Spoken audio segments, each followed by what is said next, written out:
All right, so today we're going to go into impermanent loss and give you a little tutorial about what impermanent loss is in DeFi. Welcome back to How to DeFi, the system where you can learn some simple concepts about decentralized finance, how to get started, and how to make some profit in the crypto market.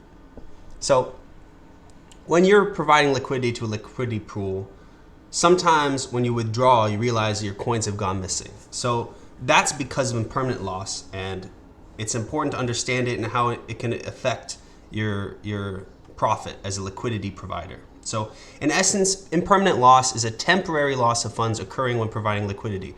It's very often explained as a difference between holding an asset versus providing liquidity in that asset. Impermanent loss is usually observed in standard liquidity pools where the liquidity provider, LP, has to provide both assets in a correct ratio, and one of the assets is volatile in relation to the other. For example, if you look at Uniswap and the DAI ETH, DAI being a stable coin, is 50-50 in the liquidity pool. If the Ether goes up in value, the Ethereum goes up in value, the pool has to rely on arbitrageurs continually ensuring that the pool price reflects the real world price to maintain the same value of both tokens in the pool. This leads to a situation where profit from the token that appreciates in value is taken away from the liquidity provider. At this point, if the LP decides to withdraw their liquidity or their LP, the impermanent loss becomes permanent. The easiest way to fully understand impermanent loss is to go through a quick example. So let's, for example, assume that token A is worth $1 and token B is worth 500, right? And because of that, then you've supplied 20 of one and 10,000 of the other. So the value on both is 10,000, 10,000, right? So far, so good. The value of both tokens is the same, so nothing changes. So now the price of ETH goes up on an external venue such as Coinbase. Now Coinbase's ETH price is 550. This is where another market participant called arbitrageurs come into play. An arbitrager notices the price difference between Coinbase and Uniswap, or PancakeSwap, or any of the other liquidity providing pools, and sees that as an opportunity for arbitrage. That's basically an opportunity to make profit. Uniswap uses a constant product market maker to maintain a correct ratio of tokens in the pool. So as more ETH is being bought from the pool, the higher the price of ETH becomes. The arbitrager buys cheaper ETH on Uniswap until there is no more price discrepancy between the two exchanges. Let's see how much ETH the arbitrager has to buy to make this happen. By plugging our external Coinbase price into a few formulas that can be derived from the constant product market maker formula, we can see that the point where the ETH Uniswap price will be at 550 is when there are 10,500 DAI and 19.07 ETH in the pool. So the arbitrager is basically able to buy 0.93 ETH in order to achieve equilibrium between Uniswap and Coinbase's ETH price, consisting of 500 DAI, and achieving the average price of 524.83 DAI per ETH.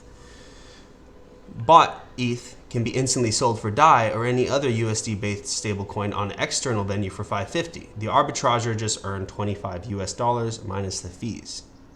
So let's see how that affected our liquidity provider. Now, after the arbitrage, the value of ETH is at 550, where the DAI is still the same at 1. So you had an impermanent loss of 0.11%. So now that we understand what impermanent loss is, let's see how it can take away our profit as the value of one asset increases in relation to the other. And just to show you very visually, see now, just another 50, and it's gone up 3 times the amount it was before. If you get to something higher, suddenly it's 1%. If you get to something higher, like it goes up 50%, now you've lost 5%. So we can see, for example, the price of the asset in the pool goes up 500%, the LPs would experience a 25% impermanent loss, right? So if impermanent loss can take away so much profit, what is the incentive for liquidity providers to provide liquidity in the pool in the first place, right? So how do we actually make money on our capital? In a perfect world, no impermanent loss, the LPs would be collecting money from trading fees. Each trade that goes through the liquidity pool in Uniswap, for example, pays a 0.3% fee, and that's proportionally distributed to the LP in that pool. That basically means that the LP can still make money even when experiencing impermanent loss under the condition that impermanent loss is less than the collected fees. So, for example, if it goes to 550 and the fees are 0.3%, then you would know that the impermanent loss is less than the fees. Now, on top of that, a lot of liquidity pools provide additional incentives for LPs by offering liquidity mining programs. In essence, it's a way of rewarding LPs with extra tokens for providing liquidity to certain pools or using a protocol. The value of the additional token in some cases can completely negate the value lost by impermanent loss, making providing liquidity highly lucrative. If you want to learn about this, you got to check out my next video.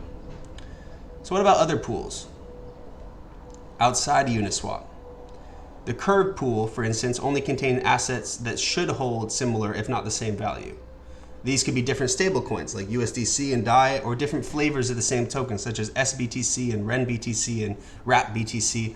The risk of impermanent loss in such pools is greatly minimized, as there's no asset in the pool whose value is volatile in relation to the other. This is also why Curve's liquidity pools, or to be more generic, all the liquidity pools that hold stable assets usually attract way more capital than the pool with non-stable assets.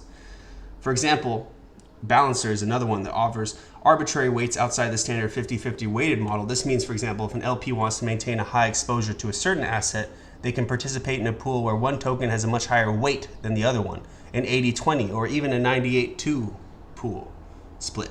This can reduce the impact of impermanent loss depending on the weights in the pool. The higher the weight of the pool, or the higher the weight of the token in the pool, the less the difference between holding the token and providing liquidity in the token becomes. So, just to summarize, right? You can sometimes make a lot of money. Oh my, I just realized that the results were not shown in the video. Let's go through that really quickly again. So, 500, no liquidity loss. 550, 11%, 0.11%. 600, already 0.41%. So already with a 20% increase in Ethereum, we have enough impermanent loss to kind of go over the standard Uniswap fees, right? Now, if you do 1,000, which is a 500% increase, sorry, no, 100% increase on the price from before, then you have 5%.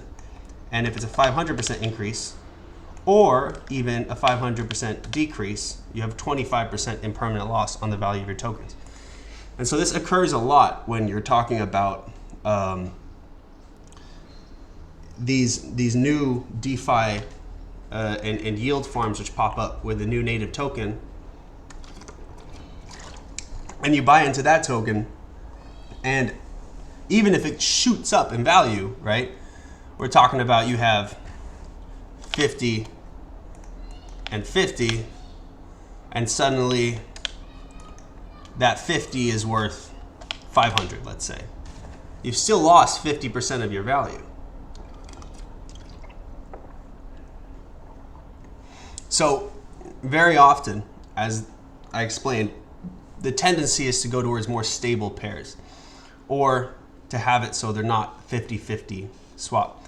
DailyDeFi.org is a great site to go to if you want more information about anything in general. Got a lot of tools, right? Impermanent loss calculator, LP tokens. But again, hope you enjoyed this video.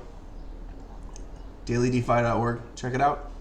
And like, comment, share, and subscribe. Sorry about that calculations being out of the screen for a little bit, but I hope my explanation has helped you understand impermanent loss a little bit better, and so you don't end up losing out.